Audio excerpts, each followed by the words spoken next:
একদম রাস্তা থেকে পিছিয়ে আসার কোনো প্রশ্ন নেই, যত আক্রমণ তত রাস্তায় নেমে লড়াই করা। তৃণমূলের পার্টি অফিস কি পুলিশের থানা হয়ে গেল, নাকি কুণাল ঘোষ পুলিশের কমিশনার হয়ে গেল? কোন রেশন দুর্নীতির জন্য যদি রেশন মন্ত্রী জেল খাটে, যদি শিক্ষা দুর্নীতির জন্য শিক্ষামন্ত্রী জেল খাটে, তাহলে স্বাস্থ্যে এত বড় দুর্নীতির জন্য স্বাস্থ্যমন্ত্রী কেন বাইরে আছেন, কেন ভাষণ দিয়ে বেড়াচ্ছেন আমরা তো বুঝতে পারছি না। সিবিআই তো করা যেতে পারে, খালি নয় করা তো উচিত, করা তো বাধ্যতামূলক, কিন্তু সিবিআই সেটা করার দম আছে কিনা, সিবিআই সেই পারমিশন আছে কিনা। স্বাস্থ্যমন্ত্রী হিসাবে তো তলব করা উচিত, কারণ তার দেখরেখে তার ডিপার্টমেন্টে এই ধরনের একটা ব্রুটালি নৃশংস নারকীয় ঘটনা ঘটে যাবে, জবাবদিহি তো তাকেও করতে হবে। পুলিশকে আবার বলতে হবে যেটা পুলিশের কাছে ছিল এবং যার ভিত্তিতে পুলিশ নাকি এফআইআর করেছে, সেটা সত্যি না মিথ্যে, বানানো কি না বানানো সেইটাকে যেমন প্রমাণ করতে হবে, প্রমাণ সাপেক্ষ, এবং সেটাকে নিয়ে আমরা লড়বো। তেমন আবার পুলিশের কাছে থাকা টেপের প্রেস কনফারেন্স কেন কুণাল ঘোষ করে, পুলিশ মানে কুণাল ঘোষ পুলিশে জয়েন করেছে না পুলিশ কুণাল ঘোষের পার্টি অফিসে জয়েন করেছে, এর উত্তর ওদেরকে দিতে হবে।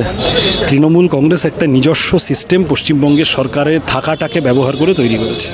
তাতে দুর্নীতি আছে, তাতে দুষ্কৃতি আছে, তাতে খারাপ পুলিশরা আছে। এখন যে পুলিশদের একটা অংশ শুনতে পাচ্ছ, তারা আর দায় নিতে চাইছে না। টালা থানার ওসি অ্যারেস্ট হওয়ার পর তারা বলছে যে আমরা তো ফেসে যাচ্ছি। আইপিএসরা সব হোয়াটসঅ্যাপ কলে নির্দেশ দিচ্ছে, গভর্নমেন্টের নির্দেশ বলে। নেতা মন্ত্রীদের কিছু হচ্ছে না, আইপিএসদের কিছু হচ্ছে না, কিন্তু আমরা মাঝখান থেকে বিপদে পড়ে যাচ্ছি। যাবতীয় অপকর্ম এই নেক্সাসটাকে ব্যবহার করে করা হয়েছে বছরের পর বছর। এখন মানুষ যেহেতু এইভাবে ফেটে পড়েছেন, গণবিস্ফোরণ হয়েছে এদের বিরুদ্ধে, ভয়ের প্রশ্ন নেই, বরং এই ঘটনা আমাদের জীবনে আরো নতুন সাহস তৈরি করে দিয়েছে যে স্বৈরাচার যখন আমাদের বিরুদ্ধে লড়াইতে নেমেছে তখন আমরা ঠিক রাস্তায় আছি। মিথ্যে মামলা হলে তো বেল পাবেই। বাম রাজনৈতিক কর্মী আর তারা যা অভিযোগ দিচ্ছেন, সেই অভিযোগ তো ভিত্তিহীন, আমাদের আদর্শের সাথেও যায় না, আমাদের অর্গানাইজেশনের সাথেও যায় না, আমাদের চিন্তাভাবনার সাথেও যায় না। এটা যাদের সাথে যায় তারা এসব করে। আমাদের তো উল্টো প্রশ্ন, তৃণমূলের পার্টি অফিস কি পুলিশের থানা হয়ে গেল, নাকি কুণাল ঘোষ পুলিশের কমিশনার হয়ে গেল? কোন ডাক্তারবাবুরা বলেছেন এসএফআই ডিওয়াইএফআই এই লড়াইটা যেটা তারা লড়ছে, সেই লড়াইকে ওনারা স্বাগত জানিয়েছেন। আমাদের কাছে তার প্রেস স্টেটমেন্ট আছে। আইনিগত লড়াইয়ে যেটা এগোবে সেই ধরনেরই যাবে। এখন আমাদের মূল লক্ষ্য হলো আরজি করে নির্যাতিতা দোষীদের শাস্তি। যদি তাদেরকে আড়াল করার জন্য এই সমস্ত চক্রান্ত, সেই চক্রান্ত সব কিছু ব্যর্থ হবে। সে তো মমতা ব্যানার্জি বলতে পারবেন। রাজ্যের মানুষ তো তৃণমূলের বিরুদ্ধে কথা বলেনি, রাজ্যের মানুষ বলছে নির্যাতিতা দোষীদের শাস্তি দিন। যত তদন্ত এগোচ্ছে, যারা ধরা পড়ছে সবাই তৃণমূল, আর ওরা যাদেরকে মিথ্যে মামলা দিচ্ছে তারা আন্দোলনকারী। দুধ জল হয়ে যাচ্ছে। এখানে কে পুলিশ এবং কে তৃণমূল আলাদা করে চেনা যাচ্ছে না। তৃণমূল তার বিরোধীদের বিরুদ্ধে রাজনৈতিক চক্রান্ত করবে, এটা স্বাভাবিক, কিন্তু সেই চক্রান্তকে কার্যকর করছে থানার পুলিশ। এইটা যদি হয়ে থাকে তাহলে সেই পুলিশের বিরুদ্ধেও যা ব্যবস্থা আইনে রয়েছে, সেই ব্যবস্থা কিন্তু সেই পুলিশ অফিসারের বিরুদ্ধে হবে, ওরও গায়ের উর্দি খোলা হবে। ওই স্পেকুলেশনে তো কোনো মানে হয় না। সিবিআই সেক্ষেত্রে সেটা প্রকাশ করুক। সুপ্রিম কোর্টের বিচারপতি বলেছেন যে এখনই ওনারা তদন্তের সাথে সেটা প্রকাশ করছেন না, ঠিক আছে, কিন্তু এই রিপোর্ট যেন সারদা নারদা রিপোর্টের মতো না হয়ে যায়, সিবিআই ওটা গিলে হজম করে নিল, তা যেন না হয়। নাহলে এই স্পেকুলেশন করে তো আমি বলতে পারি ওতে মমতা ব্যানার্জির নাম আছে, মমতা ব্যানার্জি বলতে পারেন ওতে আমার নাম আছে। সুতরাং এর তো কোনো মানে হয় না এই স্পেকুলেশন। আর এই স্পেকুলেশনই তো আমরা 12-13 বছর ধরে করে যাচ্ছি বাংলার মানুষ, কিন্তু সেখান থেকে তো আমাদেরকে এবার কংক্রিট একটা মানে নিষ্পত্তির দিকে, কনভিকশনের দিকে এগোতে হবে। সেটা তো সিবিআইকে করতে হবে। অপহরণ এক্সটর্শন এগুলো তো ওরা করে, ওটা তো গোটা রাজ্যটাকেই তো অপহরণ করে রেখে দিয়েছে। কিন্তু কথাটা হচ্ছে, এর আগে ওই জয়ন্ত সিংয়ের ঘটনার ক্ষেত্রে মদন মিত্র বলেছিলেন, সবার মনে আছে, যে তৃণমূলের গুন্ডারা ধরা পড়লে মানে সকালবেলা থানায় ঢুকে বিকেলবেলা বেরিয়ে আসে, মানে ওদের অ্যারেস্টের মেমো তৈরি হওয়ার আগে বেলের কাগজ তৈরি হয়ে থাকে।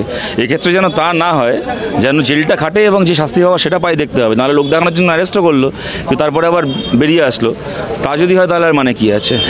দেখো, একজন মানে কুণাল ঘোষ কদিন আগে একজন অভিনেত্রী সম্পর্কে ফেসবুকে যা লিখেছেন, তাতে বোঝা যায় ওনার মানসিকতা। ওনার মধ্যে একটা ধর্ষক সুলভ মানসিকতা আছে, মোলেস্টার সুলভ মানসিকতা আছে। সুতরাং এই potential molester, potential rapist Kunal Ghosh, দেবাংশুর মতো, তারা সবসময় এই সমস্ত ঘটনায় দর্শকদের প্রতি একটু সদয় হবে এবং তারা চাইবে না যে ধর্ষকের বিরুদ্ধে, ধর্ষণ সংস্কৃতির বিরুদ্ধে আন্দোলন হোক, কেন তারা তো নিজেরা তো ধর্ষণ সংস্কৃতির ধারক বাহক। সুতরাং তারা তো চাইবে না এটা। তাদের তো কুণাল ঘোষ নিজের ব্যথার কথা বলেছেন, কিন্তু সুস্থ স্বাভাবিক মানুষ তো আর সেসব শুনলে চলবে না। আমরা গর্বিত যে লড়াই বাংলা লড়েছে। কোনো সিবিআই, কোনো আদালত, কোনো পুলিশকে দিয়ে এই বিহিত হতো না যত অবধি এগোনো গেছে, যদি মানুষের এই আন্দোলনের চাপ না থাকতো। পুলিশ গ্রেপ্তার করবে, এটা পুলিশ এবং তৃণমূলের সরকারের পলিটিক্যাল ডিসিশন। সেদিন যদি বাজ পড়তো তাহলে বাজ পড়েছে কেন বলে কলতান দাশগুপ্তকে অ্যারেস্ট করা হতো? সেদিন যদি বন্যা হতো তাহলে বন্যা হয়েছে কেন বলে কলতান দাশগুপ্তকে অ্যারেস্ট করা হতো? সেদিন যদি ভূমিকম্প হতো ভূমিকম্প হয়েছে কেন বলে কলতান দাশগুপ্তকে অ্যারেস্ট করা হতো? সে যদি 3 দিন ধরে ফোন সুইচ অফ করে বাড়িতে বসে থাকতো, কারোর সাথে একটা কথাও না বলে, তাও তাকে অ্যারেস্ট করা হতো। পুলিশ বলল যে আমরা সঞ্জীবের বয়ানের ভিত্তিতে করেছি। তারপরে দেখা গেল যে পুলিশ অনেক আগে একটা এফআইআর করেছে, যে এফআইআরে কলতান দাশগুপ্তর নামও প্রথম থেকে ঢুকিয়ে রাখা আছে এবং তৃণমূলের মুখপাত্র সেটা ফ্ল্যাশ করছেন। ফলত এই পুরোটার মধ্যে তৃণমূল, পুলিশ, দুষ্কৃতি, দুর্নীতি, এই নেক্সাস, যে নেক্সাসের বলি হয়েছেন তিলোত্তমা, যে নেক্সাসের বলি হয়েছিল আনিস খান, সেই নেক্সাসকে যেভাবেই হোক বাঁচাতে হবে। তার জন্য কলতান দাশগুপ্তর মতো নীরব কিন্তু জরুরি সংগঠকদের আটকে, শুধু তো কলতান নয়, গোটা বাম আন্দোলন, মানুষের আন্দোলন, বাম আন্দোলনও নয়, ভয় দেখানো দরকার। সেই ভয়টা দেখানোর জন্য করেছে, কিন্তু বুঝতেই পারছে যে এই ভয় মানে বোঝাই যাচ্ছে যে এতে করে আমাদের জেদ আরও বাড়লো, মানুষের আন্দোলনের জেদ বাড়লো, কেউ ভয় পায়নি। তোমরা খোঁজ করো। পশ্চিমবঙ্গে মিডিয়াকে আমি অনুরোধ করবো আর একটু শক্তিশালী কণ্ঠ হিসেবে সামনে আসুন। কুণাল ঘোষ তৃণমূলের মুখপাত্র একটি খবরের কাগজের অফিসে বসে তিনি তৃণমূলের হয়ে সাংবাদিক সম্মেলন করেছেন দিনের পর দিন।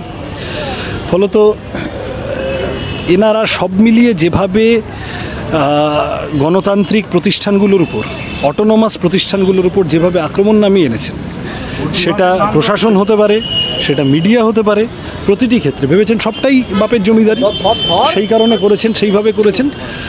ডেফিনেটলি কুণাল ঘোষ যা করেছেন এবং পুলিশ তদন্তের তথ্য সরবরাহ করেছে কুণাল ঘোষকে, এইটা যদি সত্যি প্রমাণিত হয়, সেই পুলিশেরও জেল হওয়া উচিত এবং তৃণমূলের নেতাদেরও জেল হওয়া উচিত। কোর্টে সুপ্রিম কোর্ট যেভাবে অবজার্ভ করছে, প্রমাণ লোপাট থেকে শুরু করে প্রতিটি প্রশ্নে যেভাবে রাজ্য সরকারকে বিদ্ধ করছে, তাতে এই অভিযোগই প্রমাণিত হচ্ছে যে তিলোত্তমার খুনটা প্রাতিষ্ঠানিক খুন। কিন্তু এই কারণেই বললাম, বিনীত গোয়েলেরও তো মাথা আছে, কিন্তু তিনি মাথা যে প্যাচে পড়েছেন, যিনি বছরের পর বছর চাকরি প্রার্থী থেকে শুরু করে ছাত্র আন্দোলন থেকে শুরু করে প্রতি ধরনের আন্দোলনকারীদের পায়ের ওপর মাড়িয়ে দিয়ে গিয়েছেন, তিনি বারবার ফোন করে ডাক্তারদের সাথে মিটিং করতে বসলেন, থাকতে না পেরে মঞ্চে চলে এলেন, আবার বললেন এসো আমার কাছে। কেন বললেন? কারণ বুঝতে পারছেন যে এই যা মাস আপরাইজিং হয়েছে, গণবিস্ফোরণ হয়েছে, এটাকে আটকে রাখা ওনার সাধ্য নয়। শিক্ষা দপ্তর যখন তার দুর্নীতি ধরা পড়েছিল, শিক্ষামন্ত্রী সহ ফেসেছিলেন, জেলে গেছিলেন। এখন তো সব দেখে শুনে থ্রেড কালচার থেকে শুরু করে এই যা সিন্ডিকেট, দুর্নীতির চক্র, সব দেখে শুনে মনে হচ্ছে যে শিক্ষামন্ত্রক যদি আমাদের গঙ্গা নদীর লঞ্চ হয়, তাহলে স্বাস্থ্য দপ্তরের দুর্নীতি তো টাইটানিক। তাহলে স্বাস্থ্যমন্ত্রীকে অবশ্যই জিজ্ঞাসা করা উচিত। আমরা তো এই কারণে স্বাস্থ্যমন্ত্রী এবং স্বরাষ্ট্রমন্ত্রীর পদ থেকে পদত্যাগ চেয়েছি। আপনারা কি দেখছেন? অডিও কুণাল ঘোষ সম্প্রচার করলো, তো আমি একটা কথাই বলবো, প্রশাসন আছে, কুণাল ঘোষ তার প্রশাসনের মাথা নয়। আর কুণাল ঘোষের কথার ভিত্তিতে, তার অডিও ক্লিপের ভিত্তিতে যদি আমাদের কলতানকে আটকে রাখা যায়, তাহলে বলবো কুণাল ঘোষের থেকে বোকামো আর পৃথিবীতে কেউ করতে পারে না। আর যদি কুণাল ঘোষের কথাকে এতটাই গুরুত্ব দিতে হতো, তাহলে আমরা সবাই জানি যে কুণাল ঘোষই প্রথম বলেছিলেন যে সারদার সব টাকা মমতা ব্যানার্জির ঘরে রয়েছে। তাহলে কুণাল ঘোষের কথাকে যদি গুরুত্ব দিতে হয়, আগে তো মমতা ব্যানার্জিকে অ্যারেস্ট করতে হবে, তারপর তো কলতানদাকে। এটা তো সময় বলবে। আর কুণাল ঘোষকে এতটা গুরুত্ব দিই না। আগে ছোটবেলায় কার্টুন দেখতাম, এখন বড় হয়ে গেছি, রাজনীতি করছি, পড়াশোনা করছি, চাকরি করছি, তাই কার্টুন দেখার সময় পাই না। মাঝে মাঝে ফেসবুক অন করলে কুণাল ঘোষকে দেখে নিই, আর কিছু না। আমি ঠিক ওনার কথায় গুরুত্ব দিতে রাজি নই, কারণ উনি কখন কি বলে বসে ওনার কথা ঠিক নেই। আসলে গোটা তৃণমূলের মানে ওটা মানে কি বলবো, জাস্ট কুণাল ঘোষকে রাখা হয়েছে কার্টুন নেটওয়ার্কটাকে চালু করে রাখার জন্য। ওনার কথায় কোনো গুরুত্ব না দেওয়াই ভালো। না, মুখ্যমন্ত্রী পদত্যাগ চাইছি, স্বাস্থ্যমন্ত্রী পদত্যাগ চাইছি, পুলিশ মন্ত্রী পদত্যাগ চাইছি। কারণ হচ্ছে ওনার একাই একটা পোস্ট, বাদবাকি তো ল্যাম্প পোস্ট, উনি একাই সব কটা দায়িত্ব নিয়ে বসে আছেন। আর স্বাস্থ্য পরিকাঠামো এতটা বহাল, চারিদিকে যা চলছে, তো স্বাস্থ্যমন্ত্রী হিসাবে উনি যদি পদত্যাগ করেন আমরা উৎসব করবো, কারণ উনি বলেছেন তো উৎসবে মাতবো আমরা যেদিন উনি পদত্যাগ করবেন।